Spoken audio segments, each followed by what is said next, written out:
মাত্র 224 রানে all out Bharat বনাম ইংল্যান্ডের পঞ্চম টেস্টের প্রথম ইনিংস শেষে ভারত মাত্র 224-এ অল আউট। দলের সর্বোচ্চ রান করছে করুণ নায়ার এবং দ্বিতীয় সর্বোচ্চ রান করছে সাই সুদর্শন। লাঞ্চের আগ পর্যন্ত ইংল্যান্ড মাত্র 16 ওভারে 109 রান করে তারপর লাঞ্চে গেছে। ইংল্যান্ড কি পরিমাণ টেস্ট খেলতেছে বোঝা যেতেছে। ইংল্যান্ড এই টেস্টে বর্তমানে ভারতকে কোনো রকম পাত্তাই দিবে না, আর ভারত এই টেস্ট জিততেই হবে। ড্র করলেও সিরিজ হারবে, আর হারলে তো কোনো কথাই নেই।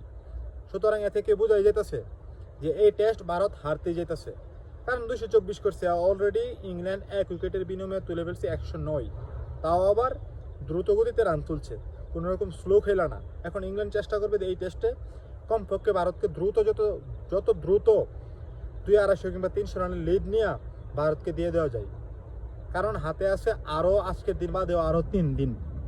আজকে সারাদিন যদি ইংল্যান্ড ব্যাটিং করে আরও এক ইনিংস, আরও এক সেশন বাকি আছে। 1 সেশন যদি ইংল্যান্ড করে তাহলে ওই 1 সেশনে 30 ওভারে ইংল্যান্ড কমপক্ষে আরও 150 রান যোগ করবো।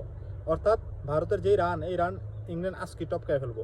কালকে সারাদিন যদি ইংল্যান্ড ব্যাটিং করে 350 কিংবা 400 তো করবেই, করলে ওইটাই হবে ভারতের জন্য লিড।